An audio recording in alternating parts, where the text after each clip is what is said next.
"I'm just happy to be here," Fry told Breitbart News in a wide-ranging interview in his Capitol Hill office last week, about an hour before he would head to the floor to vote on his own bill for the first time. The 38-year-old lawmaker added, "I think I'm still in that honeymoon phase of feeling incredibly proud to be selected to represent this district." Fry, who ousted Representative Tom Rice in a rout last year with the backing of former President Donald Trump, joined the ranks of a small handful of freshmen who have authored successful bills this Congress with the passage of H.R. 3091 on Wednesday. The bill, geared toward allowing federal law enforcement officers to purchase retired firearms, would correct what Fry says is currently an insane waste of taxpayer dollars on destroying perfectly functional guns. Fry, a former state lawmaker who campaigned for Congress on an America First agenda, grew up in a lower-middle-class home in coastal South Carolina and has long been drawn to top roles in his career pursuits.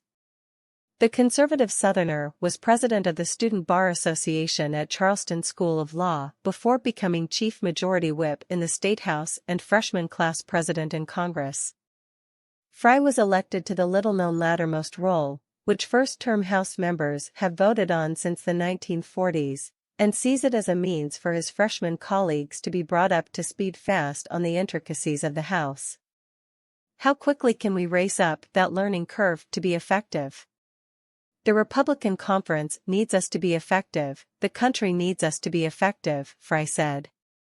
Fry, who won senior aide from another office, said she felt was not a freshman because of the ease at which he has adapted to his job, is also spreading his efforts across two of the House's top investigative committees, Oversight and Judiciary. On Oversight's premier probe into the Biden family's lucrative foreign business dealings, Fry said his constituents are highly interested in the family's web of financial transactions, the legal soundness of which remains in question.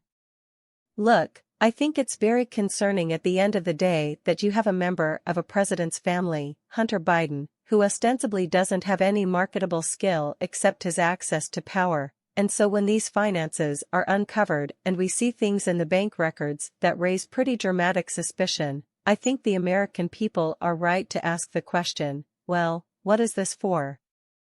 Fry said. He added pragmatically, "Getting to the bottom of that is cumbersome and complex, but is very firmly in the purview of the committee and what we should be doing." Oversight Chairman Representative James Comer, Republican Kentucky, called Fry a tremendous asset.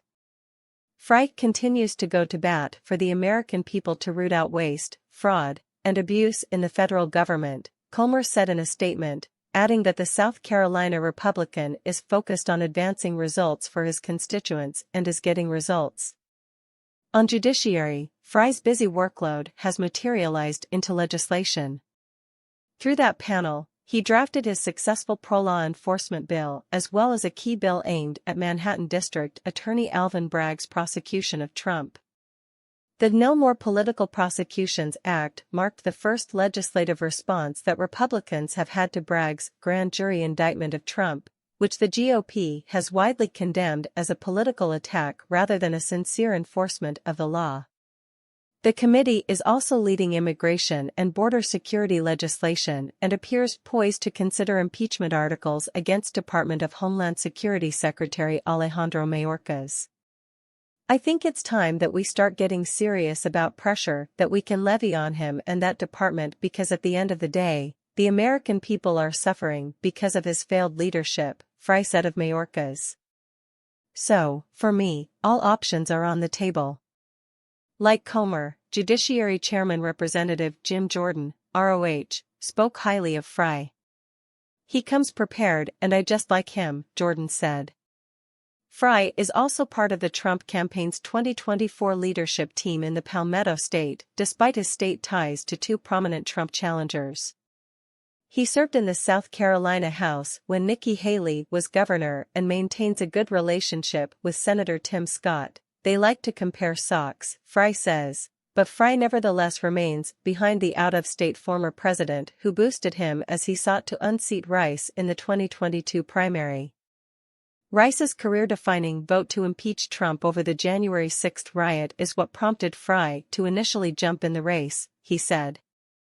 Rice's vote was wrong for the country and it was wrong for the district he represents, Fry said of the deeply red Myrtle Beach region. Fry's more seasoned South Carolina colleagues welcome his presence in Washington. "I love working with Russell," said Representative Nancy Mace, who beat out Trump's preferred candidate in her district's 2022 primary, the opposite of what transpired in Fry's district just north of her. Another fellow South Carolinian, House Freedom Caucus member Representative Ralph Norman, commended Fry for doing a phenomenal job. "He's quick on the issues. He takes an interest in it," Norman said. "He's in it for the right reasons."